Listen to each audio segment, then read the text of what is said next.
Everyone, मैं विनय पांडे और आप देख रहे हैं आपका अपना tube channel target botany classes. कैसे हैं आप लोग? आई होप आप सब ठीक ही होंगे। दोस्तों, आज हम लोग पढ़ेंगे बौद्ध धर्म एवं जैन धर्म, ओके, जो कि बहुत ही इम्पोर्टेंट टॉपिक है। हर वनडे एग्जाम में यहाँ से क्वेश्चन उठाता है, ओके।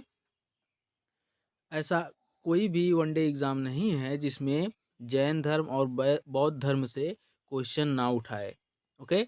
और यहाँ से SSC GD, SSC CGL, CPO और मतलब अदर एग्ज़ाम जो वनडे एग्ज़ाम है ना, सब में यहाँ से बौद्ध धर्म एवं जैन धर्म से क्वेश्चन उठाते ही उठाते हैं, ओके। और ख़ास करके इस टाइम में यूपीपी, ठीक, यूपीपी की वैकेंसी आई हुई है, ठीक। यूपीपी के लिए भी बहुत ही इम्पोर्टेंट टॉपिक है और एसएससी के लिए भी, ओके। तो देर ना करते हुए हम लोग वीडियो को स्टार्ट करते हैं। चलिए देखिए, पहला क्वेश्चन है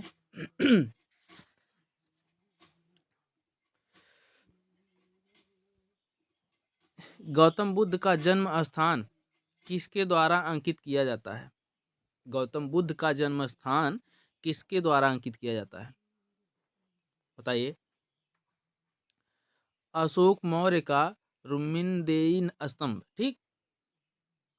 अशोक मौर्य का रुक्मिणदेयी स्तंभ, ऑप्शन नंबर फर्स्ट ही सही है। अशोक के रुक्मिणदेयी लघु स्तंभ लेख से पता चलता है कि वह पहले अपने राज्याभिषेक में 20वें वर्ष लुम्बिनी ग्राम में गया। उसने वहां पत्थर की दीवार बनवाई और शिला स्तंभ खड़ा किया। वहां भगवान बुद्ध का जन्म 563 ईस्वी में, ठीक, ईसापुर है, सॉरी, 563 ईसापुर में हुआ, ओके। अतः लुम्बिनी ग्राम का भूमिकर घटाकर 1/8 कर दिया गया। आगे देखते हैं। बुद्ध किस वंश से संबंधित थे? बताइए, बुद्ध किस वंश से संबंधित थे? तो शाक्य, ठीक, ऑप्शन नंबर सी सही है। बौद्ध धर्म के प्रवर्तक महात्मा बुद्ध शाक्य वंश से संबंधित थे, ठीक। इनका जन्म कपिलवस्तु के लुम्बिनी में शाक्य मुखिया शुद्धोधन के यहाँ हुआ था। इतना आप लोग याद करके रखिएगा। इस वीडियो में आप लोगों को माइंड कंसंट्रेट करके सुनना और देखना होगा, क्योंकि बहुत ही इम्पोर्टेंट टॉपिक है, ओके। देखिए, क्वेश्चन नंबर 3 है, प्रथम बौद्ध परिषद कहाँ आयोजित की गई? प्रथम बौद्ध परिषद कहाँ आयोजित की गई थी?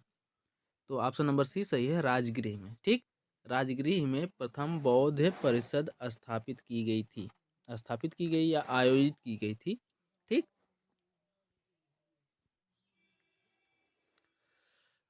प्रथम बौद्ध परिषद का आयोजन मगध सम्राट अजात शत्रु के समय में राजगृह की सप्तपर्णी गुफा में किया गया था, ठीक। इस बौद्ध परिषद की अध्यक्षता महाकश्यप ने की थी, ओके। आगे देखते हैं। पांचवी बौद्ध परिषद का आयोजन किसने किया था? बताइए, पांचवी बौद्ध परिषद का आयोजन किसने किया था?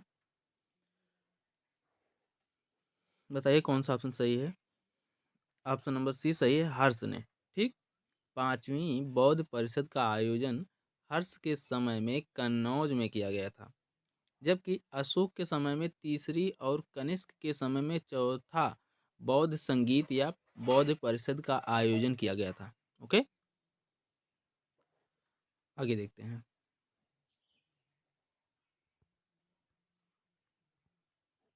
सब जितने भी वर्ड इस क्वेश्चन से रिलेटेड बोल रहे हैं उसको आप लोग नोट करते हुए रहिएगा, ओके। देखिए, बुद्ध का अर्थ है, बताइए, बुद्ध का क्या अर्थ है? बताइए। ऑप्शन नंबर फर्स्ट ही सही है, ज्ञान प्राप्ति, बुद्ध का अर्थ है ज्ञान प्राप्ति। 6 वर्षों की साधना के पश्चात 35 वर्ष की आयु में वैशाख पूर्णिमा की रात को एक पीपल के वृक्ष के नीचे सिद्धार्थ को ज्ञान प्राप्त हुआ। इसके बाद वह बुद्ध के नाम से विख्यात हुए। अतः बुद्ध का अर्थ है ज्ञान प्राप्ति से। ठीक, आगे देखते हैं। निम्न में से बौद्ध साहित्य की पहचान कीजिए। बताइए, बौद्ध साहित्य की पहचान इनमें से करना है आपको, बताइए कौन सा है। क्वेश्चन नंबर 6 है, ऑप्शन नंबर फर्स्ट ही सही है, त्रिपिटक। ठीक, त्रिपिटक जो है बौद्ध साहित्य है। ठीक, त्रिपिटक बौद्ध धर्म के साहित्य का अंग है। ओके, त्रिपिटक जो है बौद्ध धर्म के साहित्य का अंग है। ए है सुत्त पिटक, विनय पिटक एवं अभिधम्म पिटक। बौद्ध साहित्य के 3 पिटक हैं, कौन कौन से? सुत्त पिटक, विनय पिटक और अभिधम्म पिटक। उपनिषद एवं अरण्यक वैदिक यानी ब्राह्मण धर्म से तथा अंग जैन धर्म से संबंधित है। ओके, अरण्यक जो है, उपनिषद एवं अरण्यक वैदिक धर्म यानी ब्राह्मण धर्म से तथा अंग जो है जैन धर्म से संबंधित है। ओके, आगे देखते हैं। देखिए अगला क्वेश्चन है, बौद्ध धर्म ने समाज के 2 वर्गों को अपने साथ जोड़कर एक महत्वपूर्ण प्रभाव छोड़ा। ये वर्ग थे, बताइए। ऑप्शन नंबर डी सही है, स्त्रियां और शूद्र। ओके, स्त्रियां और शूद्र। बौद्ध धर्म ने स्त्रियों और शूद्रों के लिए अपने द्वार खोलकर समाज पर गहरा प्रभाव जमाया। ब्राह्मण धर्म ने स्त्रियों और शूद्रों को एक ही दर्जे में रखा और उनके लिए यह यज्ञ यज्ञ सॉरी यज्ञोक्ति, ये वर्ड बोल नहीं पा रहे हैं, यज्ञ यज्ञों यज्ञोपवीत। ठीक, यज्ञोपवीत लिख दे रहे हैं। देखिए, यज्ञोपवीत। ठीक, यज्ञोपवीत संस्कार का विधान किया गया और ना वेदाध्ययन का। ठीक, बौद्ध धर्म ग्रहण करने पर उन्हें इस अधिकारहीनता से मुक्ति मिल गई। आगे देखते हैं। देखिए, बुद्ध ने अपना प्रथम प्रवचन कहाँ दिया था? बताइए, बुद्ध ने अपना प्रथम प्रवचन कहाँ दिया था? बताइए कौन सा ऑप्शन सही है? ऑप्शन नंबर बी सही है, सारनाथ। ठीक, बुद्ध ने अपना प्रथम प्रवचन या उपदेश सारनाथ यानी श्रीपत्तनम में दिया, जिसे बौद्ध ग्रंथों में धर्म चक्र प्रवर्तन कहा गया। बुद्ध ने अपने उपदेश जन साधारण की भाषा पाली में दी। ठीक, इतना आप लोग याद रखिएगा कि बुद्ध ने अपना प्रथम उपदेश कहाँ दिया था? प्रथम उपदेश कहाँ दिया था? सारनाथ में। ठीक, सारनाथ में। और प्रथम उपदेश जो दिया उसकी भाषा कैसी थी? तो भाषा जो थी पाली भाषा थी। ओके, पाली भाषा। इतना आप लोग याद करके रखिएगा, इम्पोर्टेंट टॉपिक है। आगे देखते हैं। देखिए, बौद्ध धर्म निम्न में से किन मतों पर विश्वास करता है? बौद्ध धर्म निम्न में से किन मतों पर विश्वास करता है? ये पढ़ते हैं। दुनिया दुखों से भरी है। जी हाँ, बिल्कुल, बौद्ध धर्म मानता है। लोगों को दुख उनकी इच्छाओं के कारण होता है। ये भी सही है भाई। बौद्ध धर्म इस बौद्ध धर्म जो है इसमें विश्वास रखता है। यदि इच्छाओं पर काबू पा लिया जाए तो निर्वाण मिल जाएगा। ये भी सही है। ठीक, तो चलिए देखते हैं ऑप्शन कौन सा सही है। A B C. ठीक, ए बी सी ऑप्शन सही है। बौद्ध धर्म अनिश्वरवादी। ठीक, बौद्ध धर्म अनिश्वरवादी है और अनात्मवादी है। इसके अनुसार दुनिया दुखों से भरी है, लोगों को दुख उनकी इच्छाओं यानी तृष्णा के कारण होती हैं। यदि इच्छाओं पर काबू पा लिया जाए तो निर्वाण मिल जाए। ओके, आगे देखते हैं। देखिए, अगला क्वेश्चन है, क्वेश्चन नंबर 10 है। धातु से बने सिक्के सबसे पहले प्रकट हुए थे। धातु से बने सिक्के सबसे पहले कहाँ प्रकट हुए थे? ऑप्शन नंबर सी सही है, बुद्ध काल में। ठीक, बुद्ध काल में धातु से बने सिक्के प्रकट हुए थे। भारत के प्राचीनतम धातु के सिक्के को पांचवी अथवा अथवा बोल रहे हैं अथवा, ठीक, पांचवी अथवा छठी शताब्दी ईसा पूर्व में और पंचमार्क अथवा आहत सिक्के कहा जाता है। ठीक, धातु के जो सिक्के बने थे वे बुद्ध काल में बने थे और उन्हें पांचवी और छठवीं शताब्दी में पंचमार्क अथवा आहत सिक्के कहा जाता था। ओके, ये अधिकांश चांदी के थे। जो सिक्के थे अधिकांश चांदी के थे, परंतु कुछ तांबे के आहत सिक्के भी प्राप्त हुए।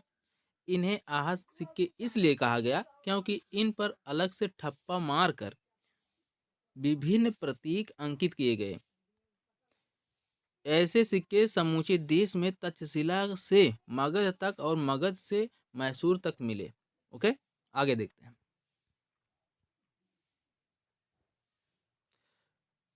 प्रारंभिक बौद्ध धर्म ग्रंथों की रचना किसमें की गई थी? बताइए। प्रारंभिक बौद्ध धर्म की प्रारंभिक बौद्ध धर्म ग्रंथों की रचना किसमें की गई थी? बताइए, बताइए, जल्दी बताइए कौन सा ऑप्शन सही है। ऑप्शन नंबर बी सही है, पाली पाठ में। ठीक, प्रारंभिक बौद्ध धर्म ग्रंथों की रचना पाली पाठ में की गई थी।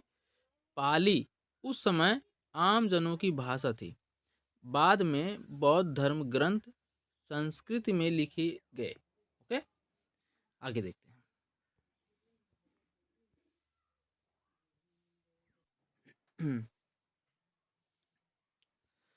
देखिए, क्वेश्चन नंबर 12 है। आरंभिक बौद्ध साहित्य किस भाषा में रचे गए? आरंभिक बौद्ध साहित्य किस भाषा में रचे गए? बताइए। शुरुआती जो है बौद्ध साहित्य पाली भाषा में रचे गए थे। ओके,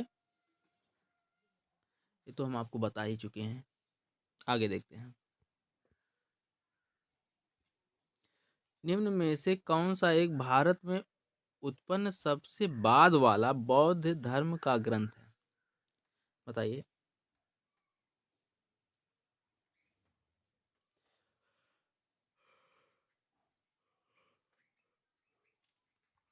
ऑप्शन नंबर डी सही है, वाम सात पाकसिनी। ठीक, वाम सात पाकसिनी जो है यह भारत में सबसे बाद वाला बौद्ध धर्म ग्रंथ है। ओके,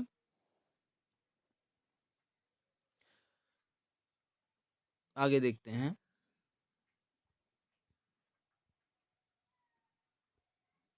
बौद्ध धर्म में बुल का संबंध बुद्ध के जीवन की किस घटना के साथ है? बताइए। बौद्ध धर्म में बुल का संबंध बुद्ध के जीवन की किस घटना के साथ है? बताइए। जन्म से। ओके, ऑप्शन नंबर ए सही है। कमल व साण का संबंध बुद्ध के जन्म से। ठीक, इसको भी नोट करके रखिएगा आप लोग, बहुत ही इम्पोर्टेंट है। ठीक, कमल। ठीक, कमल और सांड। ठीक, कमल और सांड बुद्ध के जन्म से है। ओके, जन्म के साथ संबंधित है और घोड़ा गृह त्याग से पीपल यानी बोधि वृक्ष ज्ञान से। ठीक, घोड़ा गृह त्याग, और पीपल यानी बोध वृक्ष ज्ञान से संबंध है, ठीक। और पद चिन्ह निर्माण से, पद चिन्ह जो है वह निर्माण से संबंधित है, और स्तूप का संबंध मृत्यु से है, ठीक। स्तूप, स्तूप, स्तूप का संबंध जो है मृत्यु से है, ओके, मृत्यु से है। और पद चिन्ह पद का निर्माण से है, ठीक, पद चिन्ह निर्माण से है। और घोड़ा गृह त्याग से है, ओके।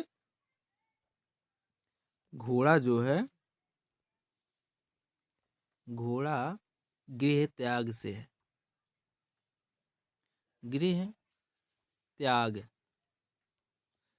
आप लोग इसको नोट करते हुए चलिएगा। पीपल का वृक्ष यानी बोध वृक्ष जो है वह ज्ञान से संबंधित है। एक बार फिर से आप लोग सुन लीजिए ताकि कंफ्यूजन दूर हो जाए। कमल व साढ़, ठीक, कमल व साढ़ का संबंध बुद्ध के जन्म से है, ठीक। और घोड़ा का संबंध जो है बुद्ध के गृह त्याग से है। और पीपल यानी बोध वृक्ष का संबंध बुद्ध के ज्ञान से है, ठीक। और पद का चिन्ह जो है, पद चिन्ह निर्माण से है। और स्तूप का संबंध मृत्यु से है, ओके। इतना आप लोग नोट करके रखिएगा, बहुत ही इंपॉर्टेंट टॉपिक है। आगे देखते हैं। देखिए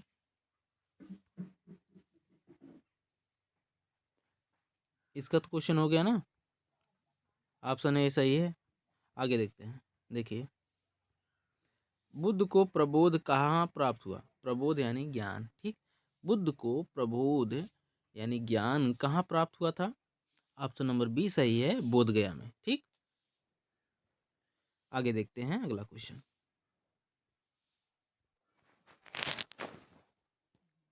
देखिए क्वेश्चन है, बुद्ध धम्म और संघ मिलकर कहलाते हैं। बताइए, बुद्ध धम्म और संघ मिलकर के त्रिरत्न कहलाते हैं। ऑप्शन नंबर ए सही है। बुद्ध धर्म के त्रिरत्न हैं बुद्ध, धम्म एवं संघ, ठीक। बौद्ध धर्म में संघ का महत्वपूर्ण स्थान है। यह त्रिरत्न का एक अनिवार्य अंग है।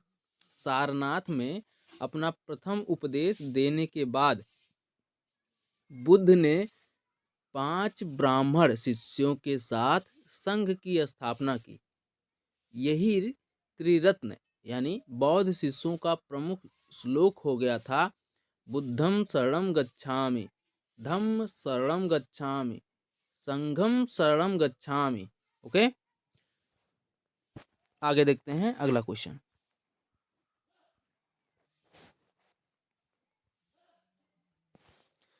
इच्छा सब कष्टों का कारण है, इसका प्रचार करने वाला धर्म कौन सा है? आप लोग पहले ही जानते हैं, बौद्ध धर्म, ओके।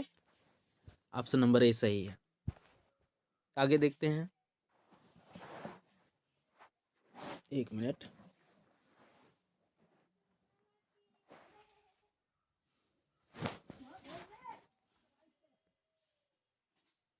देखिए देखिए अगला क्वेश्चन है, बौद्धों के पवित्र अवशेषों पर निर्मित गुंबदाकार छत वाली अर्धगोलाकार संरचना को क्या कहते हैं? बताइए, बौद्धों के पवित्र अवशेषों पर निर्मित गुंबदाकार छत वाली अर्धगोलाकार संरचना को क्या कहते हैं? बताइए कौन सा ऑप्शन सही है, जल्दी बताइए। ऑप्शन नंबर फर्स्ट सही है, स्तूप, ठीक। बौद्धों के पवित्र अवशेषों पर निर्मित गुंबदाकार छत वाली अर्धगोलाकार संरचना को स्तूप कहते हैं। इसी स्तूप को चैत्य भी कहा जाता है, ठीक। इसको याद रखिएगा, स्तूप का दूसरा नाम है चैत्य। चैत्य दोनों नाम याद रखिएगा ताकि जो है किसी भी नाम से क्वेश्चन आए तो आप लोग गलत करके ना आओ, ठीक। दोनों नाम याद रखिएगा। आगे देखते हैं अगला क्वेश्चन। देखिए, निम्न में कौन सा शासक बुद्ध का समकालीन था? बताइए, इनमें से कौन सा शासक था जो बुद्ध के समकालीन था? बताइए। बुद्ध के समकालीन शासकों में से मगध राज यानी बिंबिसार और अजातशत्रु, कौशल नरेश, प्रसेनजीत तथा वत्स राज उदयन थे, ठीक। महापद्मनंद बुद्ध का समकालीन शासक नहीं था। ओके, यही इसी को छोड़ करके और बाकी सब के सब जो है बुद्ध के समकालीन शासक थे। ओके, इसलिए इसको स्टार बना दीजिए। अगर नेगेटिव पूछता तो जो है महापद्मनंद हो जाता लेकिन इसमें पॉजिटिव पूछा तो 3-3 है, ठीक। ये सब जो है बुद्ध के समकालीन थे। आगे देखते हैं।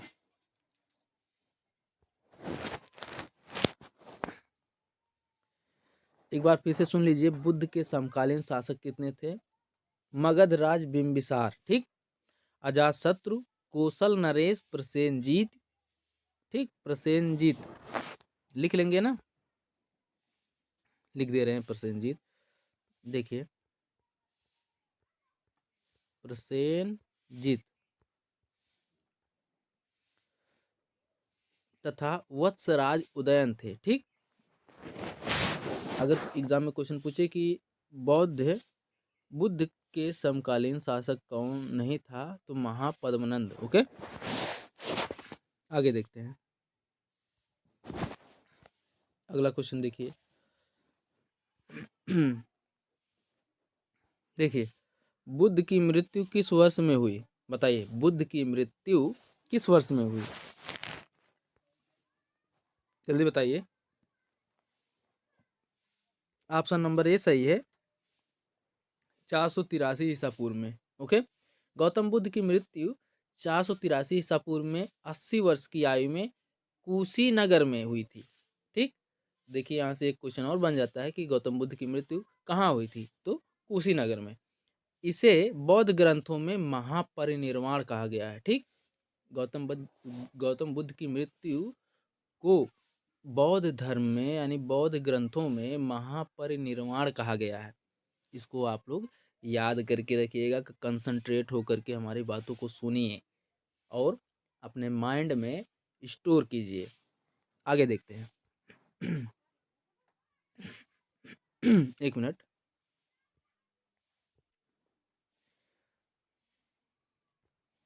देखिए, कौन सा स्थान गौतम बुद्ध से संबंध नहीं है? इनमें से कौन सा स्थान जो है गौतम बुद्ध से संबंधित नहीं है, आपको बताना है। बताइए। ऑप्शन नंबर डी सही है, पावापुरी। ओके, महात्मा बुद्ध का जन्म 563 ईस्वी में कपिलवस्तु के समीप लुम्बिनी में हुआ था। बोध गया में बैसाख पूर्णिमा की रात को उन्हें ज्ञान प्राप्त हुआ। काशी के श्रीपत्तनम यानी सारनाथ में उन्होंने प्रथम उपदेश यानी धर्म चक्र प्रवर्तन दिया एवं कुशीनारा में उनका निधन हुआ, जिसे बौद्ध साहित्य में महापरिनिर्वाण कहा गया। जबकि 527 ईसा पूर्व के लगभग 72 वर्ष की आयु में राजगृह यानी राजगीर के समीप स्थित पावापुरी में महावीर स्वामी की मृत्यु हुई। ओके, तो गौतम बुद्ध से संबंधित कौन नहीं है? पावापुरी। आगे देखते हैं अगला क्वेश्चन। देखिए, भारतीय इतिहास के निम्नलिखित युगों में से किसके दौरान, देखिए यहाँ पर जो है मात्रा मिट गया है, किसके दौरान क्षत्रिय एक विशिष्ट पहचान रखते थे? भारतीय इतिहास के निम्नलिखित युगों में से किसके दौरान क्षत्रिय एक विशिष्ट पहचान रखते थे? बताइए। ऑप्शन नंबर ए सही है, बुद्ध के युग में। ओके, बुद्ध के युग में क्षत्रिय एक विशिष्ट पहचान रखते थे। महात्मा बुद्ध एवं महावीर स्वामी स्वयं क्षत्रिय कुल से संबंधित थे। ओके, बौद्धकालीन ग्रंथ अंगुत्तर निकाय, ठीक, अंगुत्तर निकाय में महाजनपदों की सूची प्राप्त होती है, जिसके अधिकतर शासक क्षत्रिय कुल से संबंधित थे। ओके, आगे देखते हैं। देखिए, महावीर कौन थे? महावीर कौन थे बताइए भाई, महावीर कौन थे? 24वें तीर्थंकर थे। ओके, महावीर जैनियों के 24वें तीर्थंकर एवं जैन धर्म के वास्तविक संस्थापक माने जाते हैं। कौन? महावीर स्वामी। ओके, जैन धर्म के 23वें तीर्थंकर पार्श्वनाथ थे। ठीक, पार्श्वनाथ, इनको भी याद रखिएगा। पार्श्वनाथ 23वें थे। ठीक, 23वें तीर्थंकर थे और 24वें जो थे महावीर स्वामी थे। ओके, आगे देखते हैं अगला क्वेश्चन। देखिए, भारत में जैन धर्म का संस्थापक कौन है? भारत में जैन धर्म का संस्थापक कौन है बताइए। अभी आप लोगों को बताएं हमने, ऑप्शन नंबर बी सही है, महावीर स्वामी। ओके, भारत में जैन धर्म के प्रथम तीर्थंकर ऋषभदेव या आदिनाथ को माना जाता है। ठीक, भारत में जैन धर्म के प्रथम तीर्थंकर ऋषभदेव, इनको भी याद रखिएगा। प्रथम तीर्थंकर ऋषभदेव यानी आदिनाथ को माना जाता है। और 23वें तीर्थंकर कौन थे? पार्श्वनाथ। और 24वें जो थे महावीर स्वामी। ओके, इनको आप लोग याद करके रखिएगा, बहुत ही इंपॉर्टेंट टॉपिक है। जैन धर्म के प्रथम तीर्थंकर ऋषभदेव। ठीक, ऋषभदेव को भी याद रखिएगा आप लोग, ऐसा नहीं है कि ऋषभदेव भी पूछ सकता है। ओके, ऋषभदेव, इनको भी याद रखिएगा। आगे देखते हैं, सॉरी गलती हो गई थोड़ा सा। ऋषभ, देखिए ऋषभ ऐसे रहेगा। ओके, ये पहले तीर्थंकर थे और 23वें थे पार्श्वनाथ और 24वें थे महावीर स्वामी। ओके, आगे देखते हैं, अगला क्वेश्चन है, जैन धर्म का पहला तीर्थंकर किसे माना जाता है? ये तो हो गया ऋषभदेव। ओके, आप लोग जानते ही हैं। आगे देखते हैं अगला क्वेश्चन।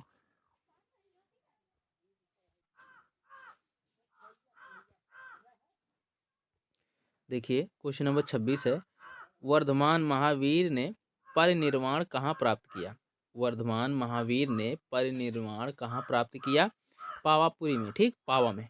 ओके, वर्धमान महावीर ने मल्ल महाजनपद की राजधानी पावा यानी पावापुरी में परिनिर्वाण प्राप्त किया। पावापुरी बिहार राज्य के नालंदा जिले में स्थित है। जैन धर्म के 24वें तीर्थंकर थे महावीर स्वामी, 23वें तीर्थंकर थे पार्श्वनाथ और प्रथम तीर्थंकर आदिनाथ यानी ऋषभदेव थे। ओके, आगे देखते हैं।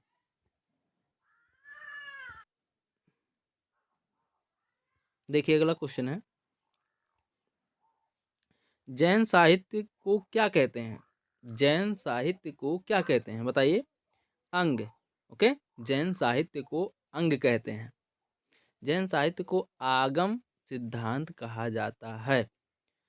इसके अंतर्गत 12 अंग, 12 उपांग, 10 प्रकीर्ण और 6 छेद सूत्र और 4 मूल सूत्र एवं अनुपयोग सूत्र आते हैं।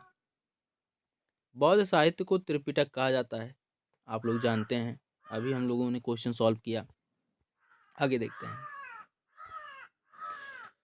प्राचीन भारत का प्रसिद्ध वह शासक कौन था जिसने अपने जीवन के अंतिम दिनों में जैन धर्म अपना लिया था?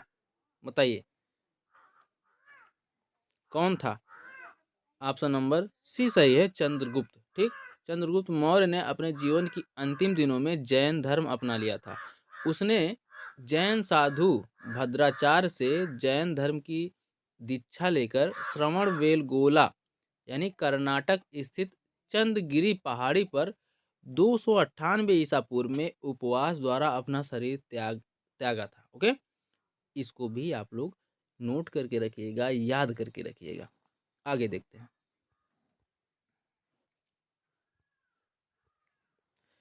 दक्षिण भारत में प्रसिद्ध जैन केंद्र स्थित है, बताइए। दक्षिण भारत में प्रसिद्ध जैन केंद्र स्थित कहाँ है, बताइए,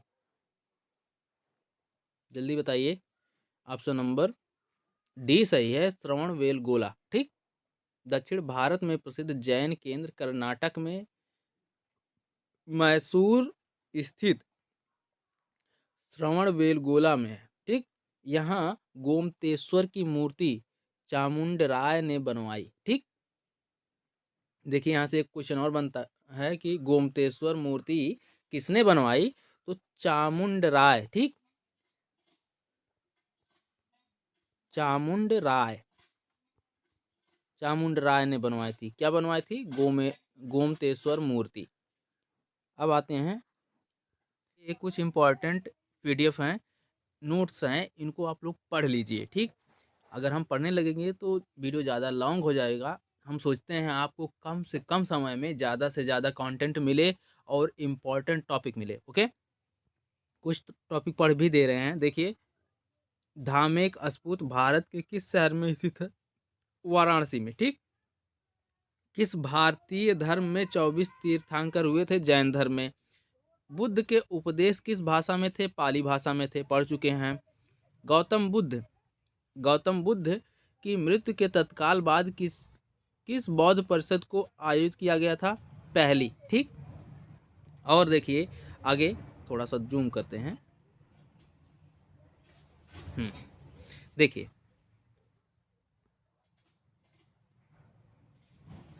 त्रिपिटक बौद्ध धर्म की पवित्र पुस्तकें हैं। भरहुत बौद्ध धर्म से संबंधित है।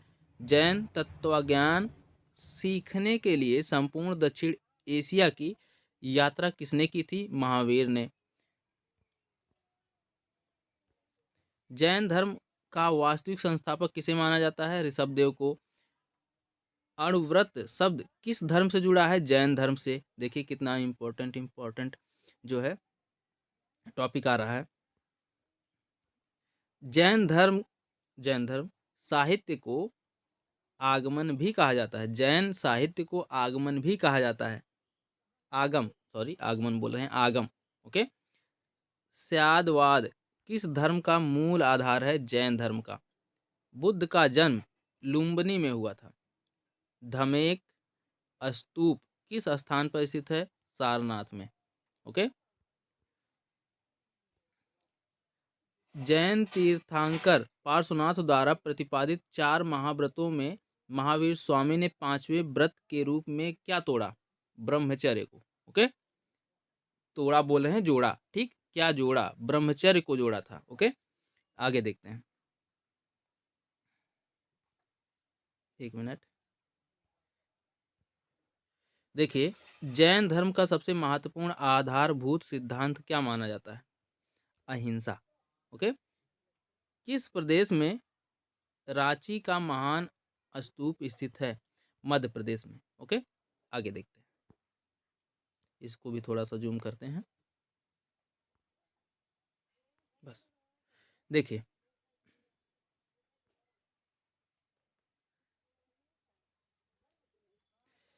वर्धमान महावीर ने कौन सी भाषा में अपनी शिक्षा दी, प्राकृतिक भाषा में। ओके, वर्धमान महावीर। अजंता की चित्रकारियां जातक की कहानियों को दर्शाती हैं। बौद्ध धर्म के त्रिरत्न में क्या शामिल नहीं है, मध्यम मार्ग नहीं शामिल है। आगे देखते हैं, भगवान बुद्ध द्वारा गृह त्याग की घटना को क्या कहा जाता है, महा महाभिनिष्क्रमण। ओके, महावीर का मूल नाम वर्धमान था। बौद्ध साहित्य किस भाषा में लिखी गई थी, पाली भाषा में। प्रथम जैन महासभा का उपयोजन कहाँ हुआ था, पाटलिपुत्र में। धम्म संस्कृत शब्द धर्म का पाली रूप है। किस स्थान पर गौतम बुद्ध की मृत्यु हुई थी? कुशीनगर में। महायान पाठ किससे संबंधित है? बौद्ध धर्म से। Okay, Hinayana Mahayana. Okay, Hinayana school का सबसे महत्वपूर्ण काम कौन सा है? देखते हैं, महावस्तु। ओके, तीर्थंकर, तीर्थंकर शब्द किस सब धर्म से संबंधित है? जैन धर्म से। ठीक, गौतम बुद्ध का वास्तविक नाम सिद्धार्थ था। महावीर की शिक्षा जो लगभग 1500 वर्ष पूर्व लिखी गई थी, वर्तमान में कहाँ उपस्थित है? बल्लभी, गुजरात में। ओके, आगे देखते हैं, इसको थोड़ा सा छोटा करते हैं बस। देखिए, कैवल्य कौन से धर्म से संबंधित था? जैन धर्म से। जैनियों द्वारा अपने पवित्र ग्रंथों के लिए सामूहिक रूप से किस शब्द का प्रयोग किया जाता है? अंग। आगे देखिए, माउंट आबू स्थित मशहूर दिलवाड़ा मंदिर निम्नलिखित में से किस समुदाय का पवित्र तीर्थ स्थल है? जैन धर्म का। ठीक, दिलवाड़ा के चालुक्य मंदिर, जैन मंदिर कहाँ स्थित है? राजस्थान में। आगे देखते हैं, देखिए, प्रथम बौद्ध परिषद कहाँ आयोजित हुई थी? राजगृह में। ठीक, तो ये थे इम्पोर्टेंट पीडीएफ, इसको आप लोग एक बार स्क्रॉल करके जरूर पढ़ लीजिएगा। ओके, क्योंकि बहुत ही इम्पोर्टेंट टॉपिक है। ठीक है, चलिए आगे अगला टॉपिक करते हैं, हम लोग पढ़ते हैं। छठी शताब्दी ईसा पूर्व के बाद भारत। ठीक,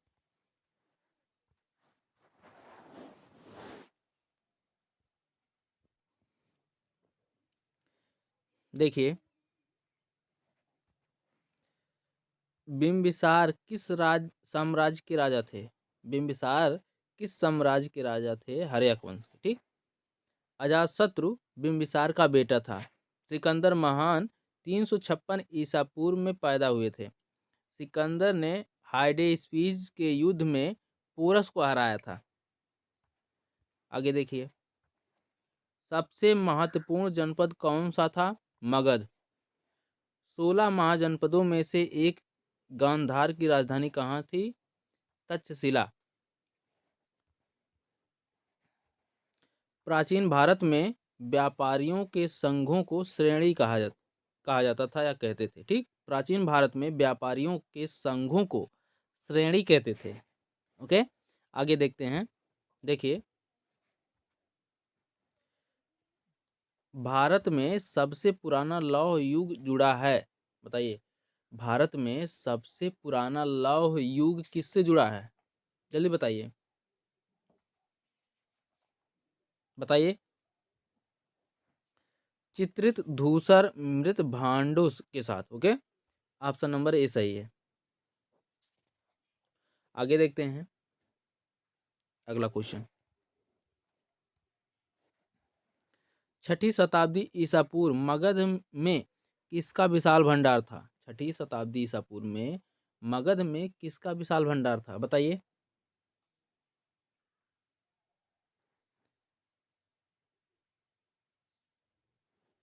ऑप्शन नंबर डी सही है, लौह का। ठीक,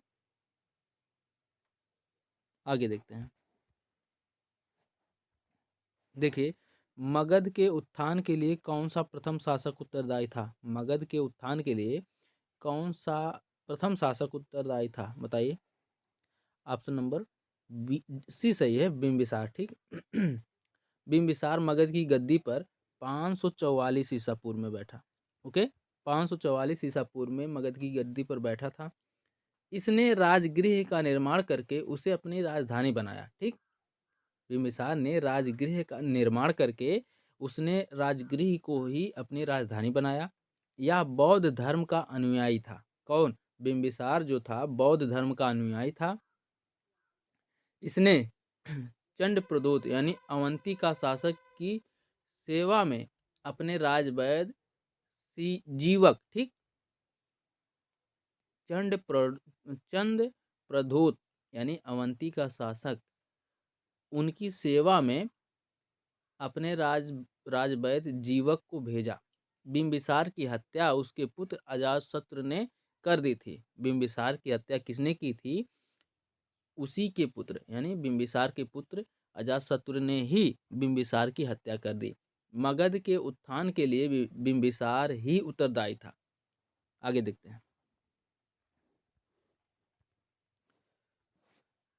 उस राज्य का नाम बताइए जिसने पहली बार युद्ध में हाथियों का इस्तेमाल किया। बताइए उस राज्य का नाम क्या है जिसने पहली बार युद्ध में हाथियों का इस्तेमाल किया। Question number 4, option number B सही है, मगध। ठीक, मगध राज्य ने पहली बार युद्ध में हाथियों का इस्तेमाल किया।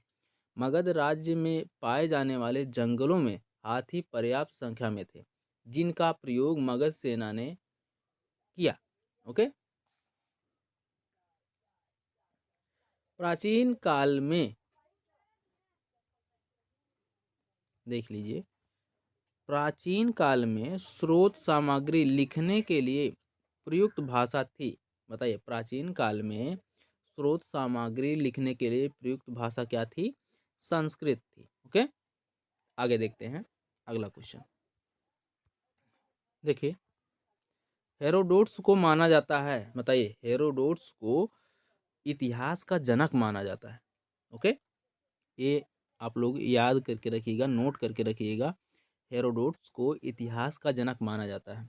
आगे देखते हैं।